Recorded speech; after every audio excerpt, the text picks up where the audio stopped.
Well, Shalom Torah fans, Michael is on assignment, but he wanted to give the stage to our guest today anyway. So you have very good timing being here today. If you love Sodom and Gomorrah, the Ark of the Covenant, the Red Sea crossing, all of these classic teachings Michael does, Michael has something very familiar with our guest today. They both ran into a man named Ron Wyatt many years ago, and today's guest is the president of Ark Discovery International. Please welcome Kevin Fisher. Welcome, Kevin. Thank you. Nice to be with you, Scott. Welcome to Sabbat Night Live. So, this is something that I know was very close to Michael's heart, and he wishes he could be here, so he sends his regards, and he wanted to just tell everyone watching Sabbat Night Live that that he wanted to be here and ask you these questions, but I get the privilege of doing so. Fantastic. So, yeah. So Ron Wyatt, way back in, gosh, the 70s, Ron was looking into the mysteries of the Bible as we now find commonplace on places like the History Channel and Discovery. Sure. And he was really the pioneer in all of these things. How did it start for him? Okay. Well, he had seen a 1960 Life magazine article about this boat-shaped formation in the mountains of Ararat, there in eastern Turkey. It was spotted by a Turkish army captain, Mr. Durpınar. Okay. And in 1959. And so this group, mainly from the USA, went out there to explore the site. And Life magazine reported on their time out there. They saw the boat-shaped formation. Half of them thought it was a natural formation. The other half thought, hey, this has got potential. But it sat there, for 17 years without anyone else going out there. And so Ron Wyatt started thinking about going out there and investigating the site. But before he went anywhere or did anything, he had a burden for souls. And he prayed to the Lord, Lord, help me find something that will help someone get to heaven. This wasn't about, Lord, help me find something so I can get rich. It was about doing the Lord's work and helping someone get to heaven. And that's the way everyone describes Ron Wyatt. That's right. Now, Ron Wyatt, for those of our audience who don't know, he was an amateur archaeologist. He was not a professional archaeologist who worked for some big organization or anything like that. That's right. And the disciples were not professional theologians Good either. point. Mm-hmm. Okay, so God will use the humble to confuse the wise. And so God chose him. Ron went out there in 77. And he didn't know exactly where to look for this boat-shaped formation. He had 3 days in the area, because it's a 5.5-day trip out there, and then 5.5 days back, using his 2-week vacation from work. So, like most of us understand. And so he and his sons knelt down and prayed, Lord, help us find this. They had rented a taxi to drive them around. Now, this was in 77. 77. So no one else from the Western world had been out to this area. This is, first of all, where are we talking about here? This is in eastern Turkey, next to the border with Iran. Okay, so I'm assuming that that the folks in that area, that it's a local legend, if nothing else. They knew about this thing. The villagers there's a village right near the site. They believed that was Noah's Ark, but of course the word hasn't gotten out, properly, or people don't believe. So they prayed that God would stall their taxi where they needed to look. They actually prayed They prayed for, divine intervention. Okay. And so the taxi starts driving around, and all of a sudden, the taxi stopped, quit running. The driver's confused, but Ron and his sons are excited. Huh. And they jump out and put a pile of stones there. Okay. And they get back in, the car starts up, and they start driving again. So this happened 2 more times that day. So this thing, now, did they pray for, maybe you don't even know this end of it, did they pray for that the taxi would stall, something specific, or something would happen? Well, they were in the taxi, and they prayed that God would intervene and help them find it. Okay. Okay, so anyway, the taxi stalled 3 times, and so the next day they went back to these piles of stones, and they walked directly out from them. And there is Noah's Ark. There are these sea anchors that hung from the ark to help keep the front pointed into the waves. And then the remains of what appears to be Noah's house or some building associated with Noah.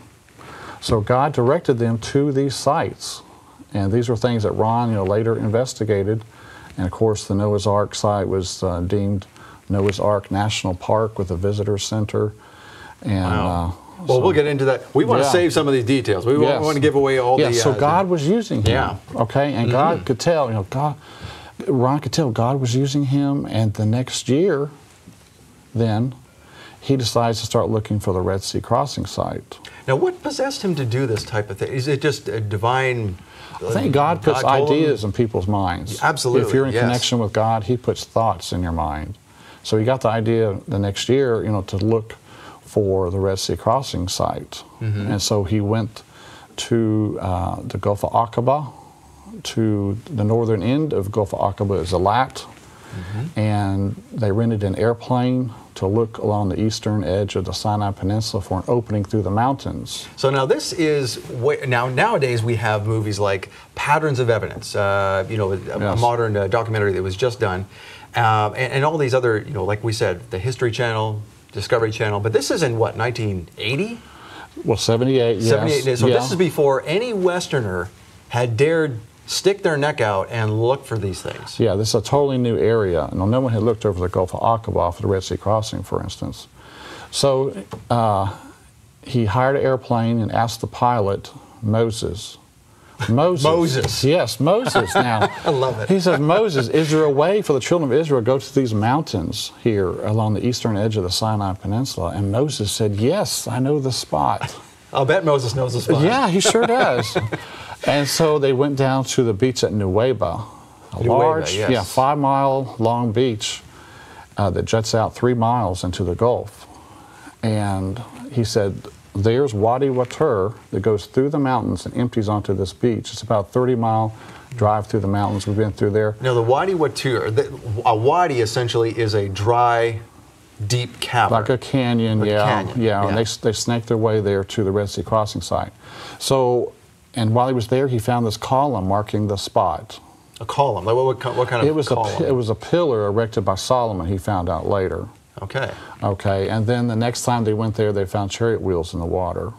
So on that second trip they made there, with the first dive, they found the chariot wheels. He had to leave. He was going back to Jerusalem to fly out.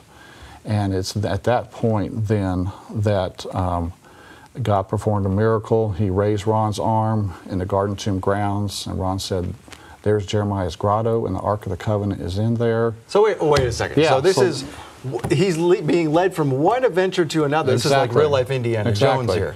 Right. And so he conducted the dig later and did find the Ark of the Covenant. But let's take a look at this. From 77 to 78, he found out the location of Noah's Ark.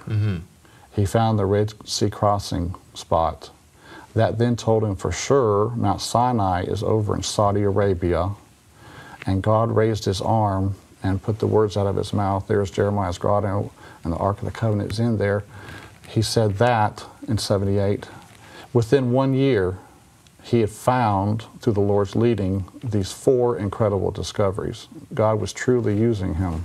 That is unreal. So obviously now, because people have been searching for these things from, for centuries, for thousands of years. There's always the legend of the chalice that Christ used at the Last Supper. All of these type of things. Where's a piece of the cross? Everybody's always looking for relics. Yes. But Ron was not looking for relics' sake, was he?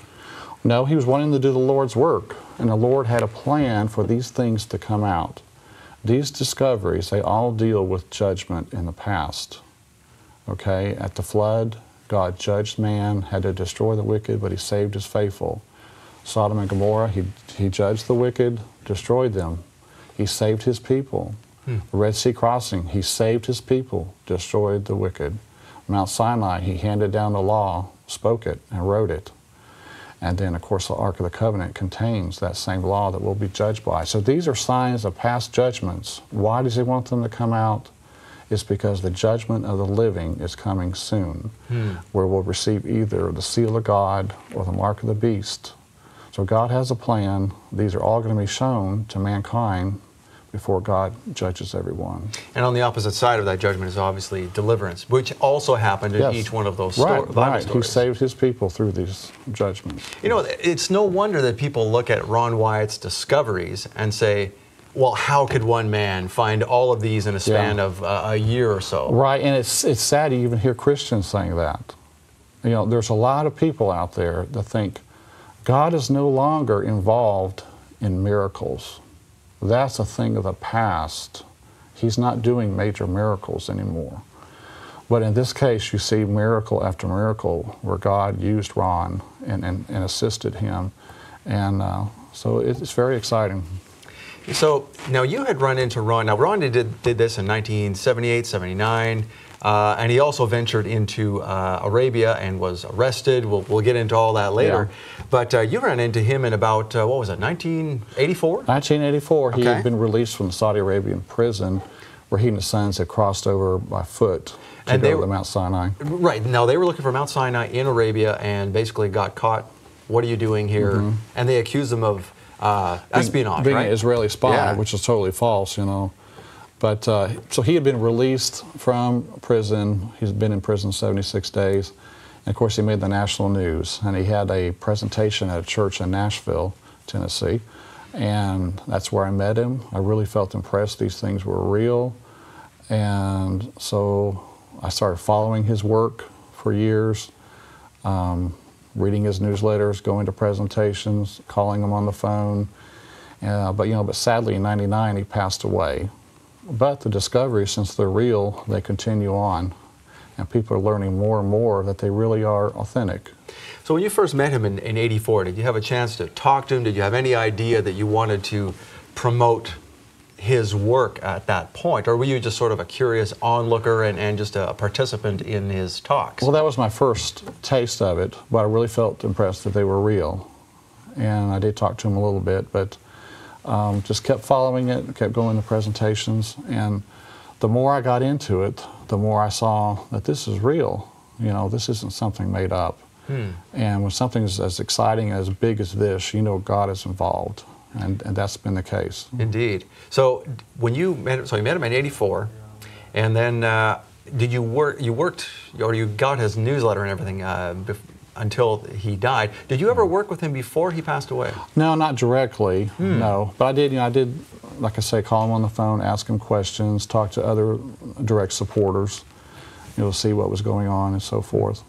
But after he died, in 2000, I started my website, arkdiscovery.com. And so I started promoting the discoveries and then going over to the sites.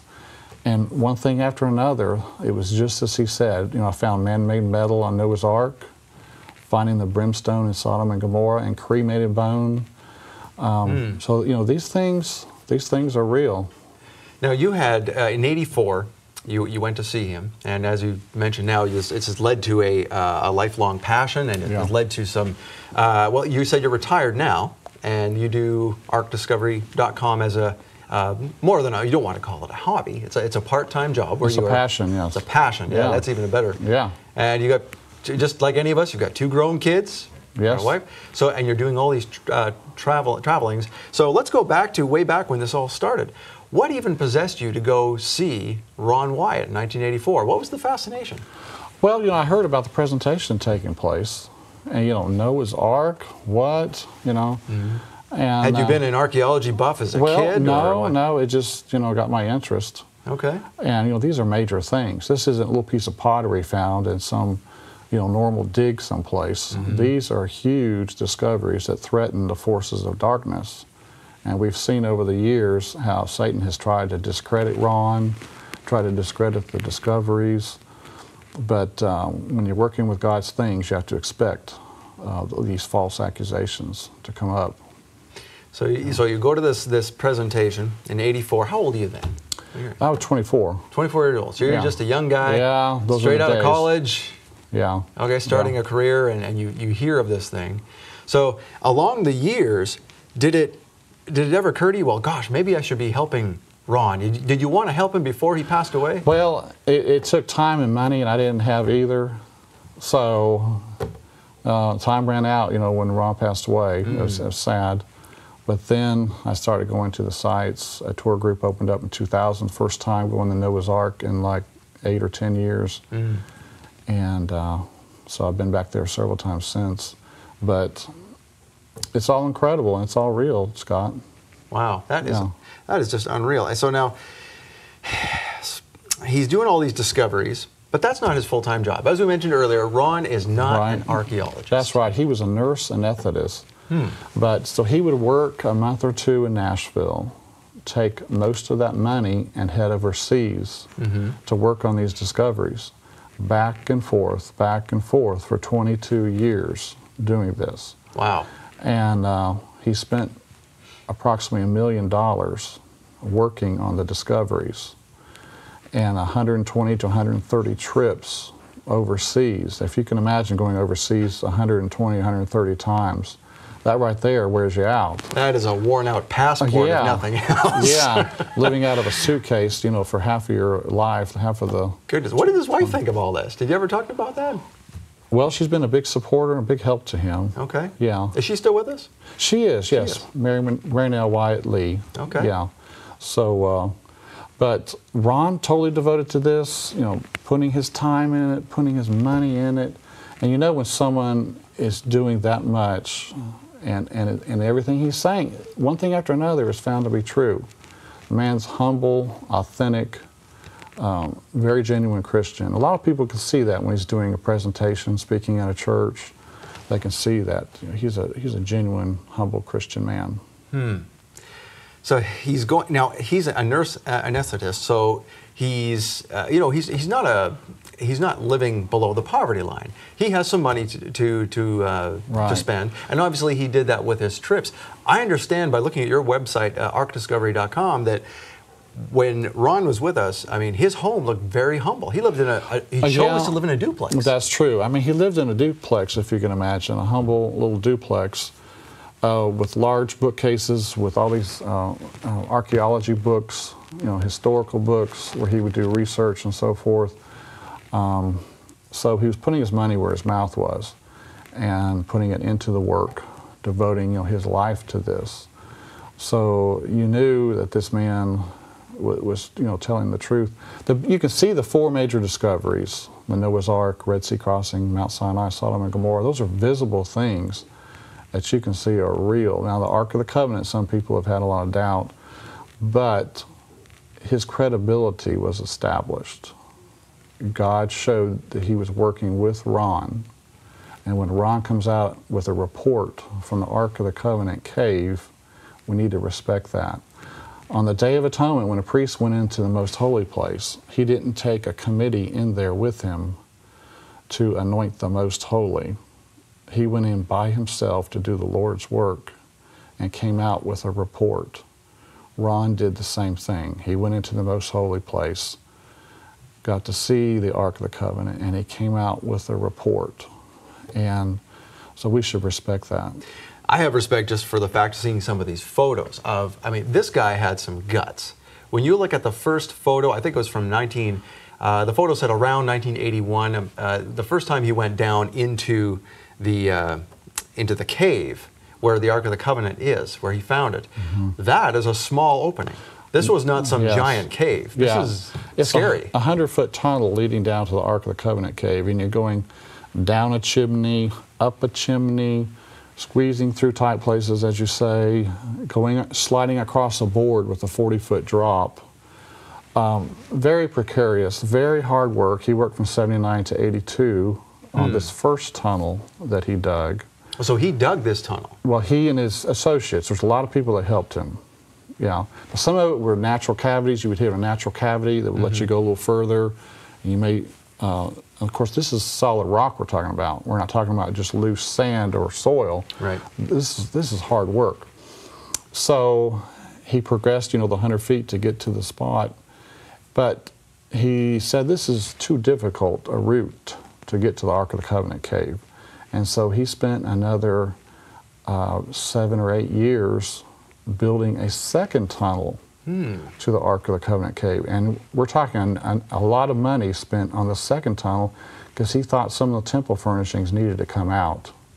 So again, building a second tunnel, a friend of mine was on the dig with Ron for about 3 weeks. He said Ron paid all his expenses.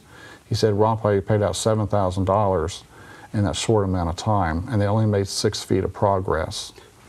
So He was in it 100%. The digging a second tunnel is another sign that he was telling the truth. He spent a lot of money for the second tunnel that was more direct. If you're a fraud, all you need is one tunnel. Okay? One tunnel and a good story. Yeah, and then you could say, hey, you know, if I'm the real fraud, come on down through this tunnel. I'll let you look in this cave, and you can see my Ark of the Covenant that I made. And you just pay me $5,000 and you can do that. But no, Ron wouldn't let people look into the cave. You know, did the high priest let people look into the most holy place? No. No, and in fact, what would happen if they did? They would die. Now, tell us a little bit about how that correlation, we don't want to get into too much detail, but I want to share that because we're at this point and we want to talk about this. So, it's interesting that you mentioned that Ron was like a type of high priest that went into the holy place because others tried to go in there. What happened? Yes. Around 1995, there is a tunnel leading from Zedekiah's cave up to where the cave is north of the city wall, and they made it approximately 75 feet up this tunnel. It was 6 men, 6 Kohathites, dressed in Levitical garb. So they were serious. They must have believed They were going after the Ark, yes. Okay. Yes. They made it 75 feet up this tunnel, and God struck them all dead. Wow. And Ron was in town at the time, and they contacted Ron in Jerusalem, will you come down here to Zedekiah's cave? And so he went down there, and they said 6 men went up this tunnel, and we can't hear from them now. And so he went up the tunnel with a rescue basket and rolled the men into the basket, and they were pulled out one by one. So the Israeli authorities know this is real, but they don't know what to do. You know, at this point, it's a waiting game for them, and it is for us too. It's not for us. God has a timing for this, and it's not for us to force the issue, you know, to try to bring it out. So the Israeli authority, they know it's there. I find that very interesting because, you know, Ron's first trip down there to find the Ark of the Covenant and to do all of these discoveries, this was before the Indiana Jones movies came out. Yes. It's almost as if he was the inspiration for the movies. I think, you know, in '78, Ron made this statement, and Satan heard it too. And Satan said to Steve Spielberg, let's make a movie about the Ark of the Covenant. That's what I think. Okay, so the bogus story comes out when the real story is coming out. But Ron was a totally genuine man. I had an email from someone there in Middle Tennessee. She said Ron was her anesthetist when she was giving birth, and that Ron had prayed with her beforehand, and when her baby was born, it was stillborn. I've read the story. It's on your website. Yes. And she started screaming. She was so distraught. And then she looked for Ron in the room, and over in the corner was Ron kneeling down, praying for that baby. And then a light appeared in the center of the room. Now, by the account that's on the website, it sounds like the other doctors didn't see that light, but they knew something was strange. The doctor did tell her later. The doctor did tell her later that they understood God was in the room. Huh. And that baby started crying. That light came on to say, this is not an accident. God is here, and I'm about to do something. And so God listened to Ron. There's not many people that can pray and someone comes back to life. Ron had a genuine connection with God, and he gave God all the credit, though, of course. This is something, you know, I found out through someone contacting me. It's nothing he ever told anybody. Really? So he didn't relay this, so he didn't say anything? Right, not that I know of. This is something totally new. So the man was genuine. He had an incredible connection with God, and I view him as the most important person I've ever met in my life, that's ever lived during my lifetime, is Ron Wyatt.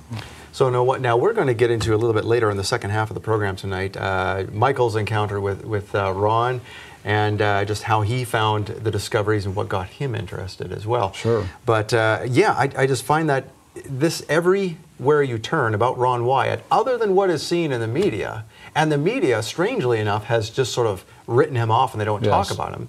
They scoff. Yeah. But he's a genuine guy. Right. You know, Satan controls the media.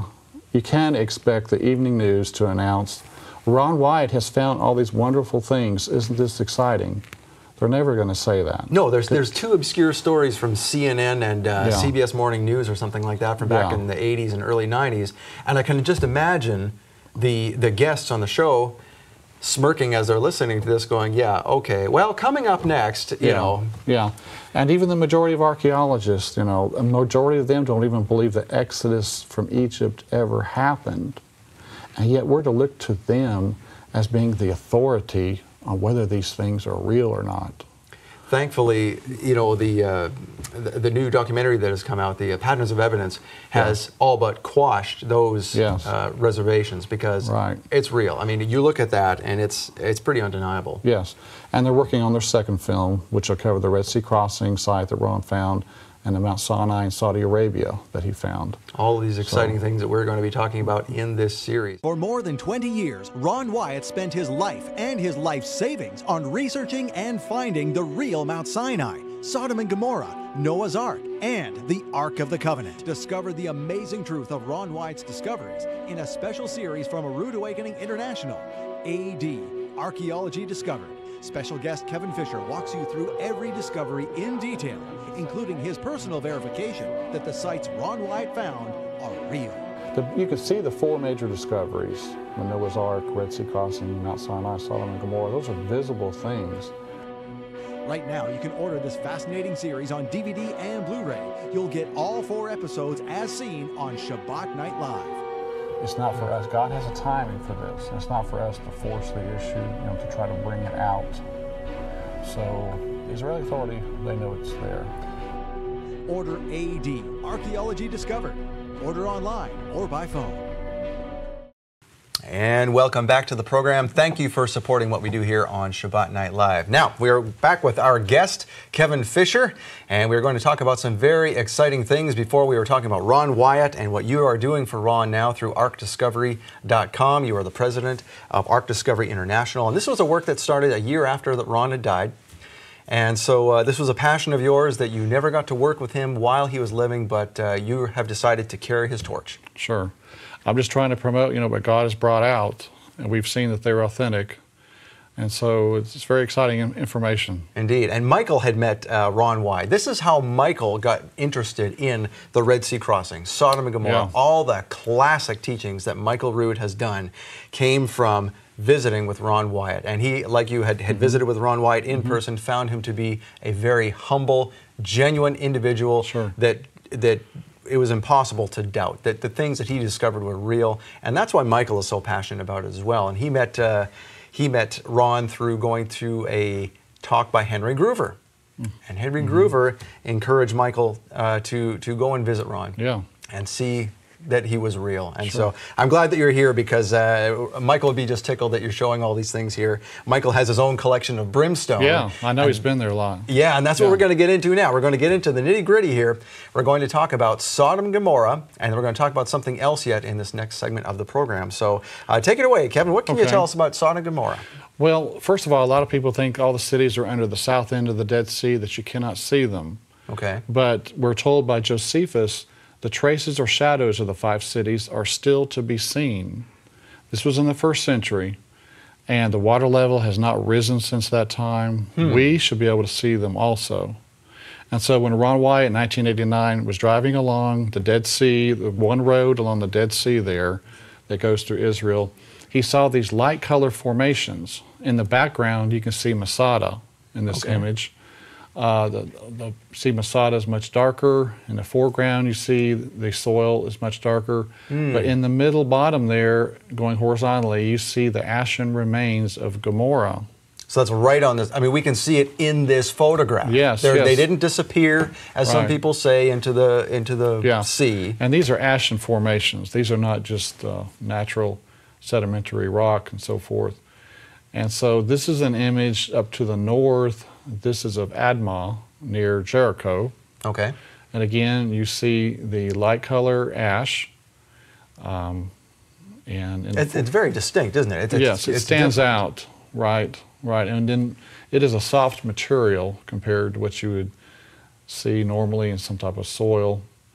And then here is inside one of the cities. This is probably in Gomorrah. In the distance, you can see some right angles, a sign of, again, man-made construction. Now, I lived in a province in Canada called Alberta for some time when I was younger, and there was an area there called Drumheller, and it had rock formations called hoodoos, is what they called them there. Okay. And it was where they found a lot of dinosaur bones from erosion and things like that. And people might argue that, well, those are just hoodoos, or those are like what we see in Arizona, but at closer inspection, that is not what we're seeing here. Even I can see that. Yeah, it's a combination of burned limestone and brimstone or sulfur is what it is. The ash has been analyzed and so forth. And here's a nice image here of a nice 90-degree angle with a straight edge. Again, sign of some type of man-made construction in the ashes there. Right, because even though we see, like we talked about Arizona, where you have these rock formations that have been dug out by wind erosion years and years, they're usually rounded things. They're not going to be square. Like you have arcs and things of that nature, but nothing like this. Yes, these stand out. And then here's an image I shot of, it looks like an arched entrance into the remains there. You have to be very careful when inspecting these sites. I've seen a lot of people. Last time I was there, I saw more and more evidence. I was back there in November. More and more evidence that people are inspecting these sites. People were stopping and getting out when we were there to inspect them. But there was a tour group that went out there and they found a hole on top of the remains here, and the people started gathering around it, and it fell through. Ooh. And 5 people died. Really? It's hard to breathe in ash. And so you have to be very careful trying to go into the remains. So now there's another risk of this whole discovery here, that although we are finding more information about this area, I mean, if there are deaths happening there, it could be quite plausible that the Israeli government could say that's enough, we're closing this off. Yes, they could at some point, but the tour groups are not going out there anymore. Of course, the tour leaders don't want to be held accountable for something happening. Oh, so this like did that. not happen most recently in November? Not recently, no. Okay. But sometime in the past. So you have to be careful when going out there. So here's another image we could see on one of the streets. In the distance, you can see some beautiful 90-degree angles jutting out from the formations. That definitely looks like a building of some type. Yes, right. More evidence of man-made construction. And then here's a little closer shot of it. Really impressive, jutting out. So now the walls are there, but now we see a lot of sediment around the walls and water erosion over the years. What is all that sediment there? That's more of the ash that's just run down, the loose part of it that has worked its way down. There is some rain out here, not a whole lot. It does get a lot of wind erosion, as you spoke of, in this area. So most of the cities, they're in poor condition, but they're 3,500 years old. Very old remains, and it's rather soft material, so you can't expect them, to look perfect at this point. Now, Paul knew about these. He knew about these cities. He spoke of them. Now, is there any evidence to suggest, or do you know that people have always known that these cities are there, and it's just in recent times that we've dismissed it? Well, Josephus did say that he saw the brimstone. Josephus said he saw Lot's wife's pillar. And then he said traces or shadows of the cities are still to be seen. So it was documented in the first century, that they were there. And Paul does say that they're a sign or example unto us, unto the ends of the world. And that example there is a visible example. And that's what we're seeing here, are signs of God's past judgment that we need to heed. Because this is going to happen again in the future when the lake of fire and brimstone, it falls down. So, and then here's another shot of some of the remains. Again, 90-degree angles coming out from the formations. And then here's a shot. This is like a 90-degree turn here. It's basically a square structure sticking out from the ash. It continues around the other side. So you have multiple 90-degree angles on this building. Are there any assumptions as to what some of these things may have been? I know that Michael in his series on Sodom and Gomorrah mentions one area that looks like it would have been a temple.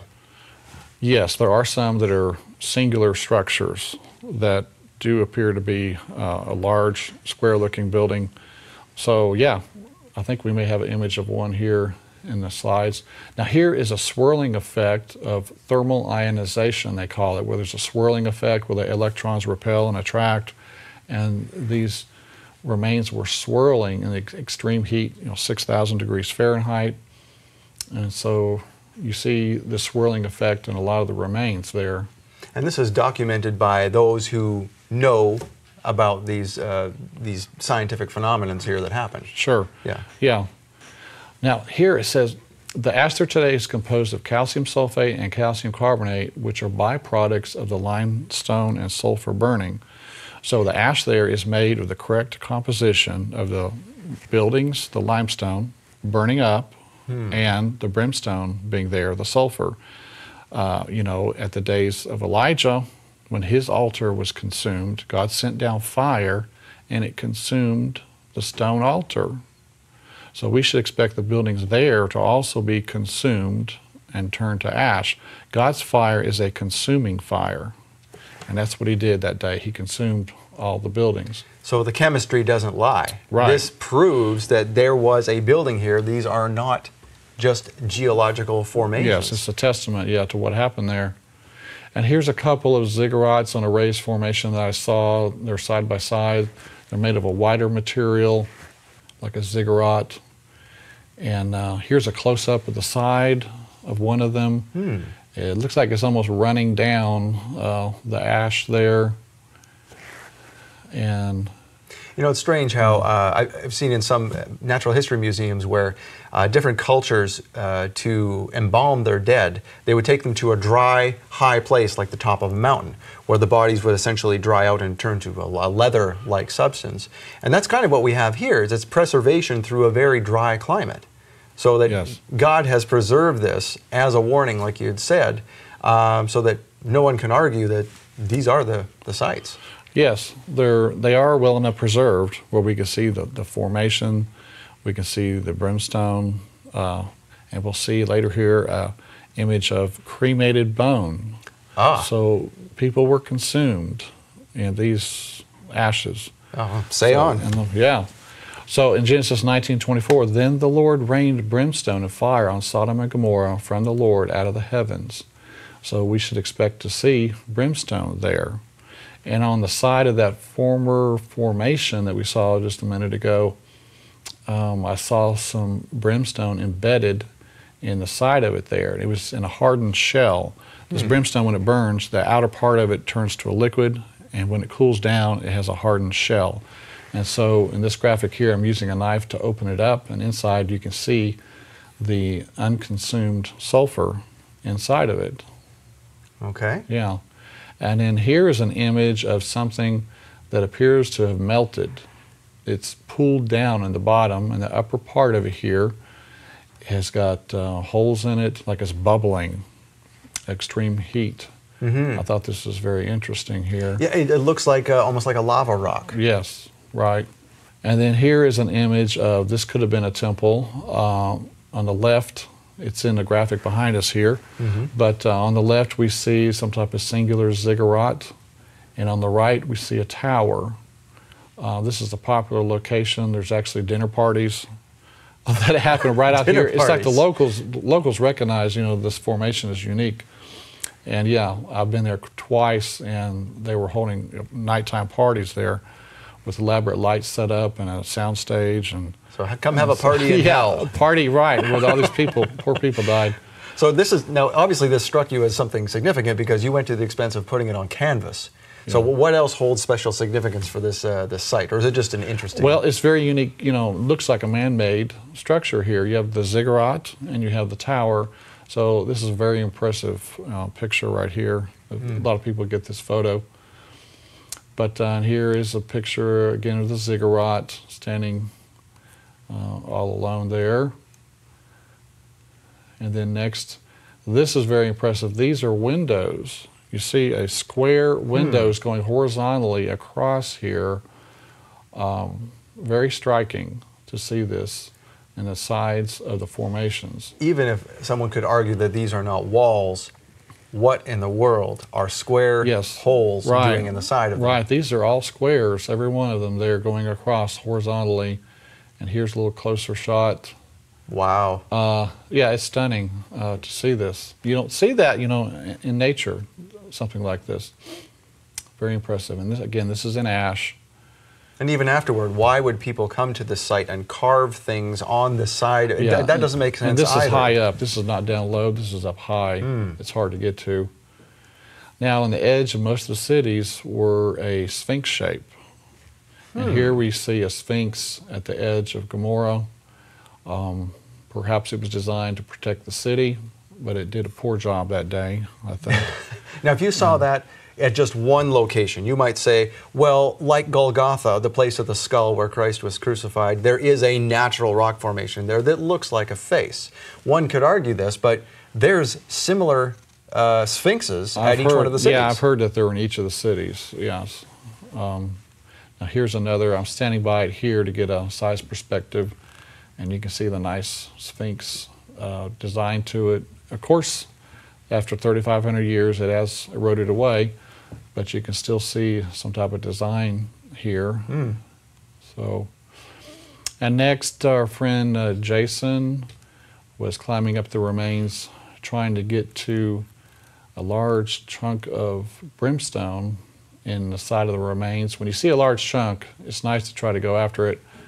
And he was able to climb up there and retrieve this large piece of brimstone.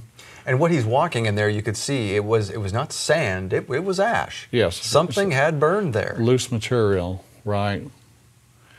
And then here's another image of the brimstone that I found. It has like a burned ring around it. In the center of the cluster there, on the center right, is some unconsumed sulfur. Okay. So again, the burn ring, and inside you have the sulfur. Now we have a box here in front of us that we'll be going through at some point, I'm assuming. Yes. And we'll be able to show you at home what we are looking at here, because all of these things that Kevin is talking about, we're going to see up close and personal. Yes. So stay tuned for that. It's coming up. Yeah. And so here is a piece of brimstone inside a hardened shell. Again, when the brimstone's on fire, the outside of it is liquid. When it cools down, it turns into hardened crystals. And that's what we have there, are some hardened crystals around that. Now, how hard is it to open? You had your knife in there. It's very, very stiff. It's very hardened. And so here's a piece without the hardened shell on the outside of it. There was some underneath it, but that's another piece of brimstone. Now, that's the piece that is very pure sulfur that is found nowhere else on Earth, correct? That's right. This sulfur is 95% pure sulfur. It's the monoclinic form of sulfur. Most sulfur you find naturally is the rhombic type, that it's a more yellow color, but it's only 50% sulfur. So there's a big difference. So God rained down a unique type of sulfur to do this work. And so he left behind a marker for us to see that, you know, these sites are real. So in one of our trips here, there's this large cluster here on this large rock over here, or actually a piece of ash, and I'll show you a close-up of it. Here's the top of it. Now, what we're seeing on top of this, all of this on top of it are the hardened crystals.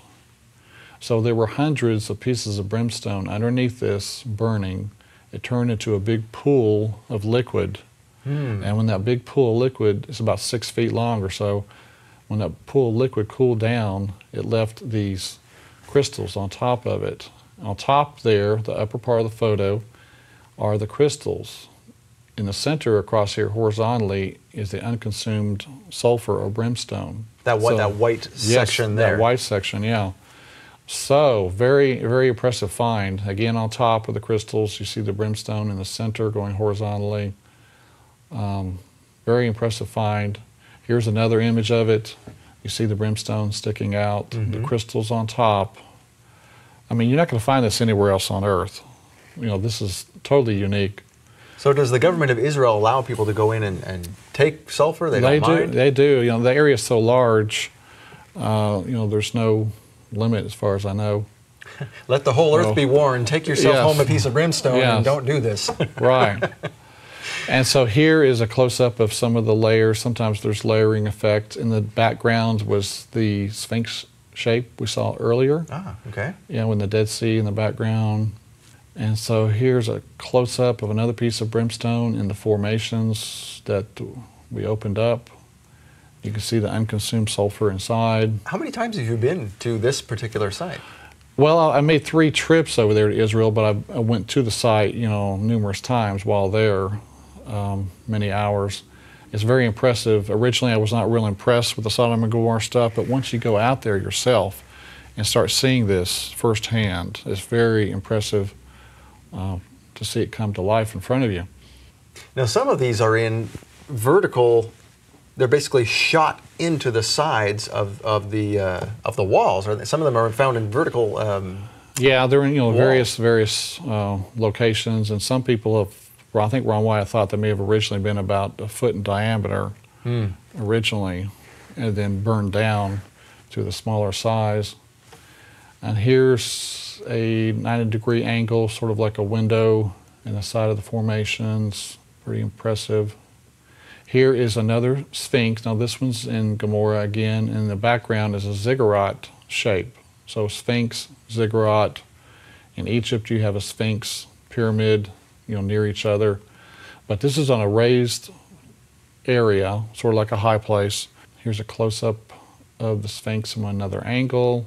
Oh, there you can see it. You can see the shape. Yes. It's definitely something man-made there. Right, and this is again an elevated area for worship. There it is again. In the background is Masada.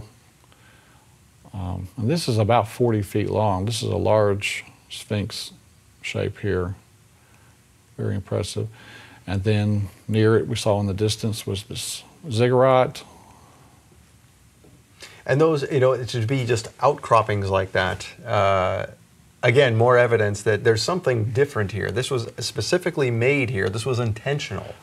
And then here, this was taken down at the south end of the Dead Sea is Zoar. Zoar was later consumed. And it has kind of a square. If you see the light ash there, this has kind of a square shape, the white ash there.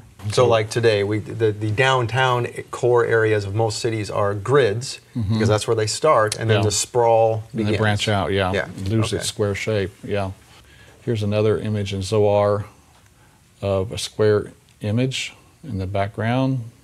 So this is drone footage. What are we seeing here? Yes, so here we're looking down on the formations, and then I'm panning up.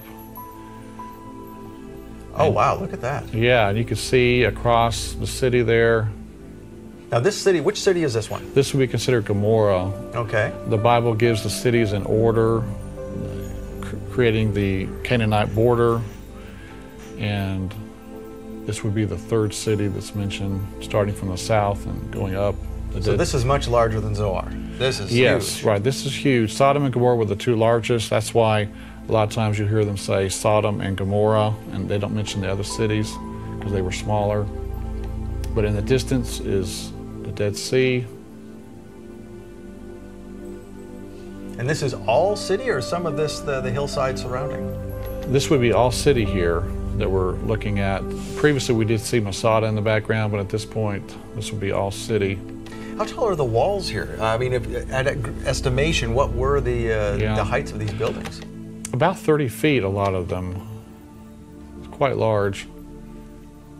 And what are we seeing there? Is that a street or where the river runs? A lot of these would be streets. And of course, there has been some erosion since the time. And there's the base of Masada in the background. Now, some of these, like on the right-hand side there, you can see that one little area on the 2nd level, as it were. Yes. That is very right angled. Right. That right. looks far definitely, right here. Yes. Yeah, you can't deny that was something man-made. Yes. And what are we seeing here as we zoom in over this area? These are more of the remains here. You can see again the flat wall on the right here, right center. It's almost buried.